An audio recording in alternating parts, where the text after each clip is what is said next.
মৰমৰ ছাত্ৰ-ছাত্ৰীসকল এমস্কয়াৰ চেনেললৈ তোমালোকক স্বাগতম জনাইছো। আজি আমি ক্লাছ 10 অনুশীলনী 3.2 দুটা চলকত ৰৈখিক সমীকৰণ জোৰৰ কোৱেশ্চন নম্বৰ 1 ৰ 2 নম্বৰটো সমাধান কৰিম। 1 নম্বৰটো অলৰেডি ইয়াৰ আগৰ ভিডিঅ'ত মই দি দিছো, তোমালোকে যদি চোৱা নাই মই তে হোফালে ইয়াত ওপৰত আই বাটনৰ লিংক দি দিম, তাৰে পৰা চাই ল'ব পাৰিবা। আৰু মোৰ চেনেলত প্লেলিষ্ট ক্ৰিয়েট কৰা আছে, তাৰ পৰা যে সিৰিয়ালি ধুনীয়াকৈ চাই ল'ব পাৰিবা। তোমালোকে ভিডিঅ'টো লাইক কমেন্ট কৰি দিবা। তোমালোকে লাইক কমেন্ট কৰি দিলে বুজি পাম যে তোমালোকৰ ভিডিঅ'টো ভাল লাগিছে, এনেকুৱা আৰু তোমালোকে আৰু ভিডিঅ' বিচাৰিছা সময়মতে মই ভিডিঅ'বোৰ দি থাকিম। So চোৱা কি কৈছে কোৱেশ্চন নম্বৰ 1 ত তলৰ সমস্যাবোৰত ৰৈখিক সমীকৰণ জোৰ গঠন কৰা আৰু লৈখিকভাৱে হেবৰ সমাধান উলিওৱা। দ্যাট মিন্স ৰৈখিক সমীকৰণ গঠন কৰিব লাগিব আৰু সেই লেখৰ পৰা লেখ আকি তাৰ পৰা আমি কি কৰিব লাগিব সমাধান উলিয়াব লাগিব। সো অলৰেডি আমি কোৱেশ্চন নম্বৰ 1 ত কৰিছো কেনে কৰিব লাগে। সো ইয়াতে 2 নম্বৰত কি দিছে 5 ডাল পেন্সিল আৰু 7টা পেনৰ দাম একেলগে 50 টকা। দ্যাট ইজ 5 ডাল পেন্সিল আৰু 7টা পেনৰ দাম তুমি যদি যোগ কৰা 50 টকা পাবা। আৰু 7 ডাল পেন্সিল আৰু 5টা পেনৰ দাম একেলগে কিমান হ'ব 46। এডাল পেন্সিল আৰু এডাল পেনৰ দাম উলিয়াব লাগে। এইখিনি কৰ পৰা উলিয়াম? এইখিনি উলিয়াম আমি লেখৰ পৰা। সো আমি ফাৰ্স্ট কি কৰিম, আমি ধৰি লম ধৰি ললো লেট এডাল পেন্সিলৰ দাম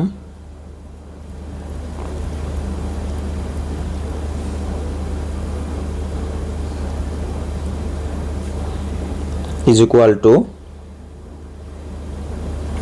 x টকা আৰু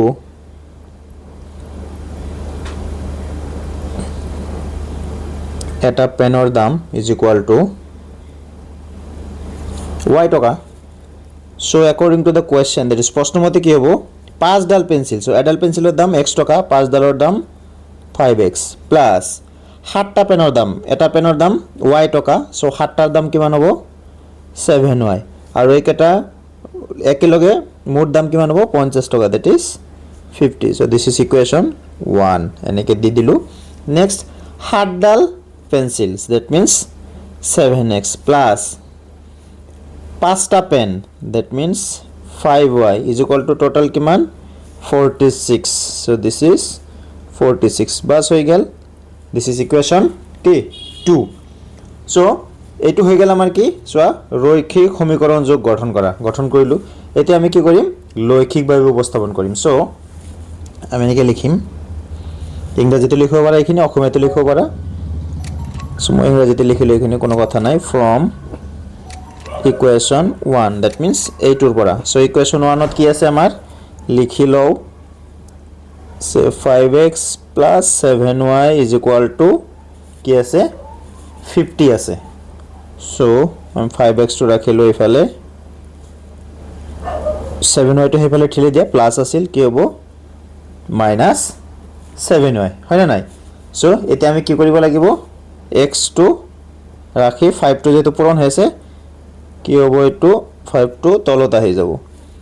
so this is 50 minus 7y by কি হ'ব 5। সো এতিয়া আমি কি কৰিব লাগিব টেবিল বনাব লাগিব। সো এই আমি টেবিল বনাই ললো।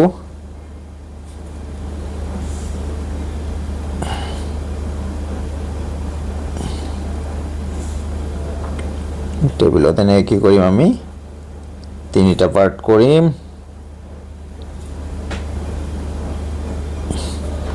So this is x, this is y. এতিয়া চাবা যেহেতু তলত কি আছে 5 আছে, হয় না? সো আমি কি কৰিম y ৰ এনেকুৱা মান লম যাতে এইখিনি ক্যালকুলেশন কৰাৰ পিছত কি থাকে এটা পূৰ্ণ সংখ্যা পাও, বুজি পাইছা? বা অখণ্ড সংখ্যা পাও, প্লাস মাইনাস যি হোক কোনো কথা নাই, কিন্তু আমি কি পাব লাগিব এটা অখণ্ড সংখ্যা পাব লাগিব যাতে ভগ্নাংশ নহয়। ভগ্নাংশ হলে তুমি গ্ৰাফত প্লট কৰিবলৈ কি পাবা প্ৰবলেম পাবা। ভগ্নাংশ বাদে যি কোনো সংখ্যা হোক তুমি গ্ৰাফত প্লট কৰিলে কোনো প্ৰবলেম নহব, কিন্তু ভগ্নাংশ হলেই প্ৰবলেম পাবা। সো আমি মনে মনে হিসাব কৰি y ৰ এনেকুৱা মান লম যাতে কি হয় ইয়াতে আমি কি পাও এটা অখণ্ড সংখ্যা পাও, হয়তো প্লাস মাইনাস কোনো কথা নাই, কিন্তু অখণ্ড সংখ্যা হ'ব লাগিব। এটা চোৱা, সো মই প্ৰথমত কি কৰিলো y ৰ মানটো 0 লৈ ললো। সো y ৰ মান মই 0 ললো। y ৰ মান যদি 0 লোৱা সো এইখিনি 0 হৈ যাব, চাবা ভালকে। সো ওপৰত থাকিব 50, তলত থাকিব 5। সো 50 ক 5 দি কাটি দিলে কিমান বাৰ হ'ব 10 হ'ব, দ্যাট মিন্স x ৰ মান হ'ব 10। সো এটো মই a বলি দিলো। নেক্সট y ৰ মান কি লো আমি চাবা y মান 5 ললো সো 5 7 গুণ 35 50 পৰা যদি 35 বাদ দিয়া থাকিব কিমান 15 15 5 এ ধুনিয়াকৈ হৰণ যায় সেইকাৰণে কৈছো ইয়াতে এনেকুৱা সংখ্যা লবা যাতে এইটোৰ পৰা বিয়োগ কৰাৰ পিছত 5 এ ধুনিয়াকৈ হৰণ যায় তেতিয়া আমি কি পাম এটা গোটা সংখ্যা পাই যাম সো ইয়াতে আমি কি লম y ৰ মান ললো 5 y ৰ মান 5 ললে সো মই তোমালোক ইয়াতে ক্যালকুলেশন কৰি দেখাই দিছো পিছত মুছি দিম সো এটো 7 into y ৰ মান 5 ললো দিস ইজ 5 সো এটো কিমান হ'ব 50 5 7 গুণ 35 ইয়াতে থাকিব 5 50 পৰা 35 বাদ দিয়া থাকিব 15 তলত থাকিব 5 কাটাকাটি কৰি দিয়া থাকিব 3 সো এই 3 টো আমি ইয়াতে বহাই দিম দ্যাট মিন্স যেতিয়া আমি y = 5 লও তেতিয়া আমি x = কি পাও 3 পাও এই বহাই দিলো so this is point b বুজি পালা সো এখানে আমি মুছি দিও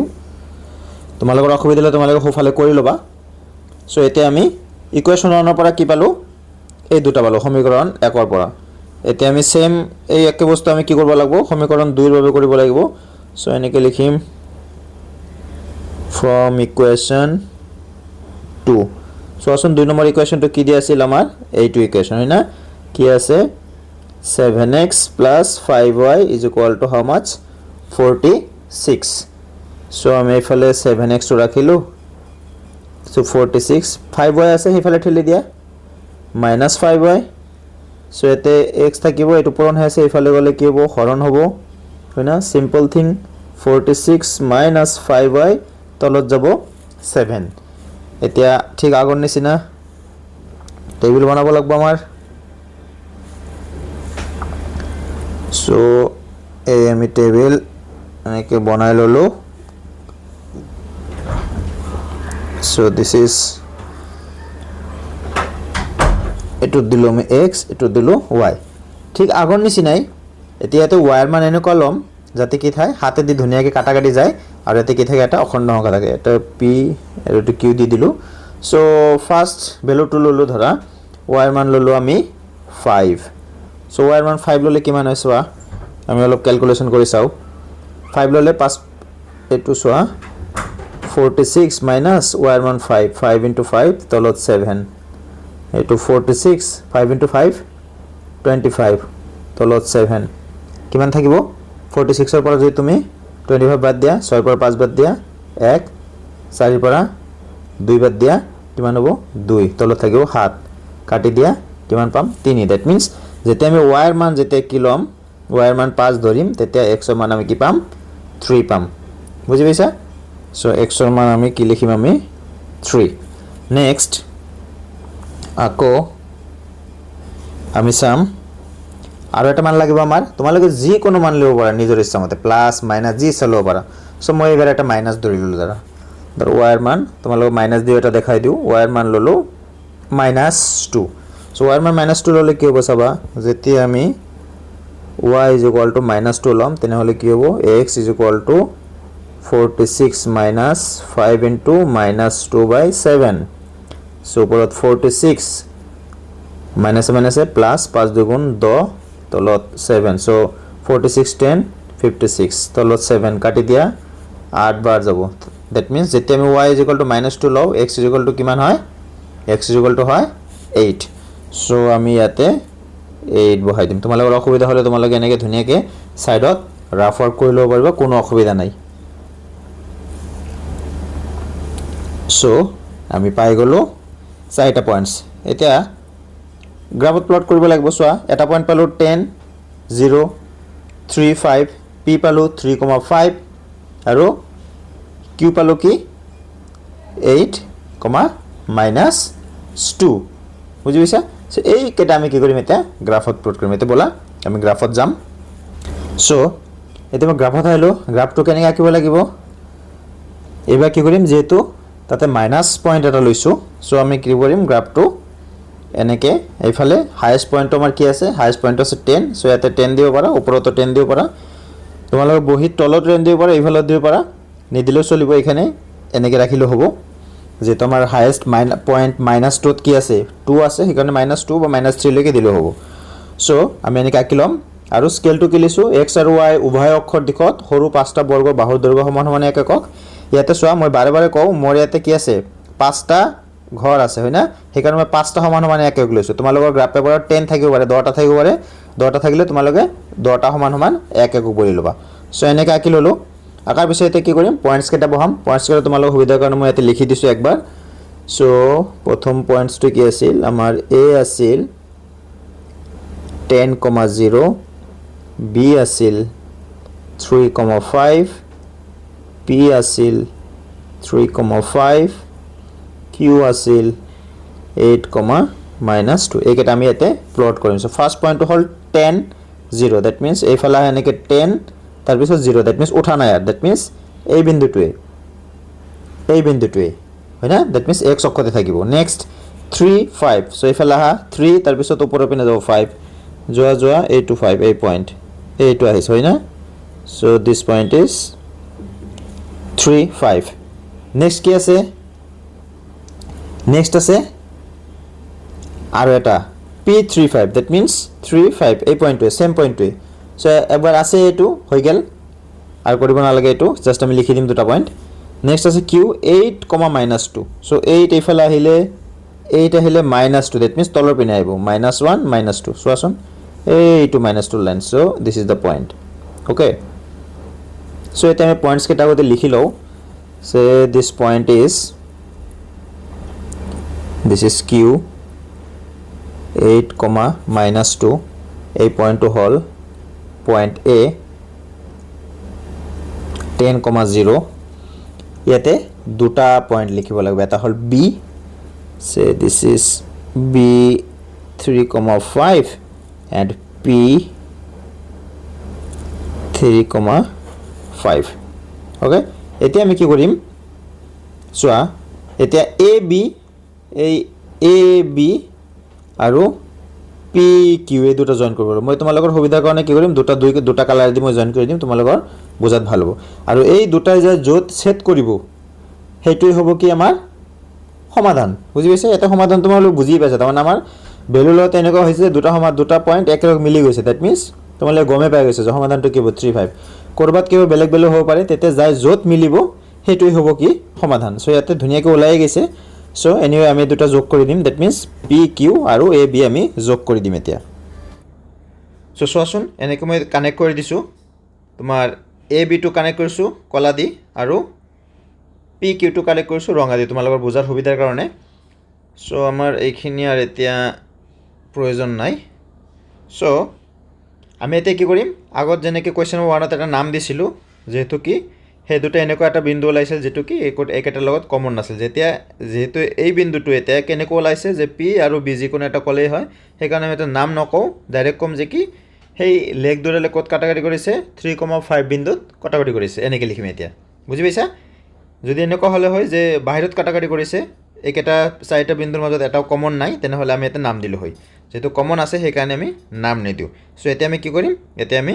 সেই ব্ল্যাঙ্ক পেপাৰত গুছি যাম আৰু তাতে লিখাখিনি লিখি দিম সো তোমালোকে মনত ৰাখা এটো কি বিন্দু 3,5 হয় না 3,5 এতে কাটাকাটি কৰিছে আৰু তোমালোক আগত কৈছিলো যে সমাধান কি যত নেকি লেগ দুডালে কাটাকাটি কৰিব হেতুই হ'ব সমাধান সো এনেকৈ লিখিম আমি সো কি লিখিম এনেকৈ লিখিম লেখৰ পৰা দেখা গল যে ৰেখা দুডালে 3,5 বিন্দুত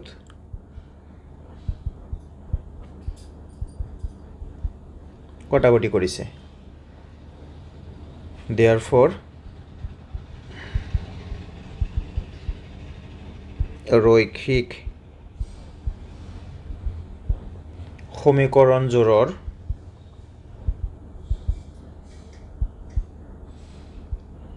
সমাধান হ'ব বা সমাধান হল x = এটো 3 প্ৰথমতে x স্থানাঙ্ক থাকে আৰু পিছত y স্থানাঙ্ক আমি জানো আৰু নেক্সট y = 5 সো আমাৰ কোৱেশ্চনত কি দিছিল এডাল পেন্সিলৰ দাম আমি x বুলি ধৰিছিলো সো এডাল পেন্সিলৰ দাম হ'ব 3 টকা আৰু এডাল পেনৰ দাম y বুলি ধৰিছিলো এটো হ'ব 5 টকা সো এনেকৈ লিখিম therefore এডাল পেন্সিলৰ দাম সমান সমান 3 টকা আৰু এডাল পেনৰ দাম সমান সমান y আছিল হয়নে সো y সমান সমান কিমান পাইছো 5 টকা বাস এটো आंसर সো মৰমৰ ছাত্ৰ-ছাত্ৰীসকল ভিডিওটো ভাল লাগিলে চেনেলটো সাবস্ক্ৰাইব কৰিবা আৰু নিজৰ সহপাঠীৰ লগতো শেয়াৰ কৰিবা তোমালোকে লাইক কমেন্ট কৰিবা তোমালোকৰ একটা লাইক কমেন্ট মোক এনেকৈ আৰু ভিডিও বনাবলৈ অনুপ্ৰেৰণা যোগায় thank you for watching this video next ভিডিওত আকৌ লগ পাম ধুনীয়াকৈ তোমালোকে প্ৰেক্টিছ কৰি থাকা